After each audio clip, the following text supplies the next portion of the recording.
بسم اللہ الرحمن الرحیم۔ السلام علیکم۔ حضرت امام ابو حنیفہ رحمۃ اللہ علیہ کا زمانہ تھا۔ ایک مرتبہ ایک شخص کے گھر میں چوری ہو گئی۔ چور اسی محلے کے تھے۔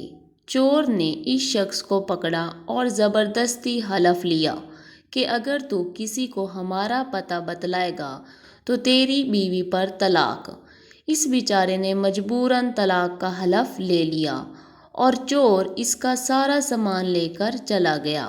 اب وہ شخص بہت پریشان ہوا کہ اگر میں چور کا پتہ بتلاتا ہوں تو مال تو مل جائے گا، بیوی ہاتھ سے نکل جائے گی، اور اگر پتہ نہیں بتلاتا تو بیوی تو رہے گی مگر سارا گھر خالی ہو جاتا ہے۔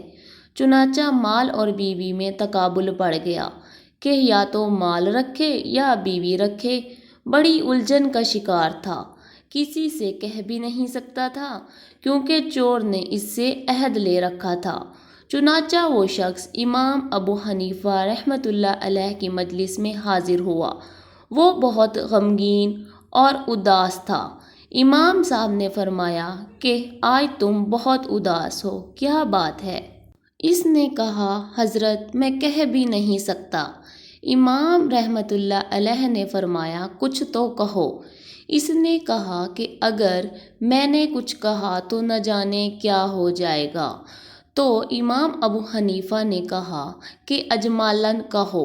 تو اس نے کہا کہ حضرت چوری ہو گئی ہے اور میں نے یہ عہد کر لیا ہے کہ اگر میں نے ان چوروں کا پتہ کسی کو بتلایا تو بیوی پر طلاق ہو جائے گی۔ مجھے معلوم ہے کہ چور کون ہیں اور وہ تو محلے کے ہی ہیں۔ امام ابو حنیفہ رحمۃ اللہ علیہ نے فرمایا کہ تم مطمئن رہو، بیوی بھی نہیں جائے گی اور مال بھی مل جائے گا اور تم ہی چوروں کا پتہ بھی بتاؤ گے۔ کوفہ میں شور ہو گیا کہ ابو حنیفہ رحمۃ اللہ علیہ یہ کیا کر رہے ہیں؟ یہ تو ایک عہد ہے، جب وہ پورا نہ کرے گا اور اگر عہد کے خلاف اس نے چوروں کے نام بتا دیے تو بیوی کو طلاق ہو جائے گی۔ یہ امام صاحب نے کیسے کہہ دیا کہ نہ بیوی جائے گی اور نہ مال جائے گا؟ غرض علماء و فقہا پریشان ہو گئے۔ امام صاحب رحمۃ اللہ علیہ نے فرمایا کہ کل ظہر کی نماز میں تمہارے محلے کی مسجد میں آ کر پڑھوں گا۔ چنانچہ امام صاحب تشریف لے گئے، وہاں نماز پڑھی اور اس کے بعد اعلان کر دیا کہ مسجد کے دروازے بند کر دیے جائیں، کوئی باہر نہ جائے۔ اس میں چور بھی تھے۔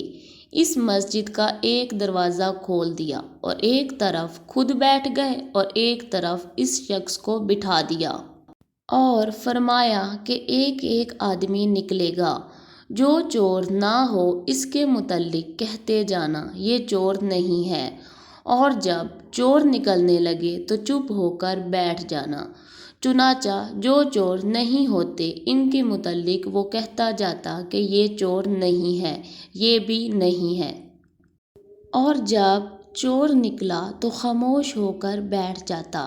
اس طرح گو اس نے بتلایا بھی نہیں مگر بنا بتائے سارے چور معلوم ہو گئے اور وہ پکڑے بھی گئے، مال بھی مل گیا، بیوی بھی ہاتھ سے نہیں گئی۔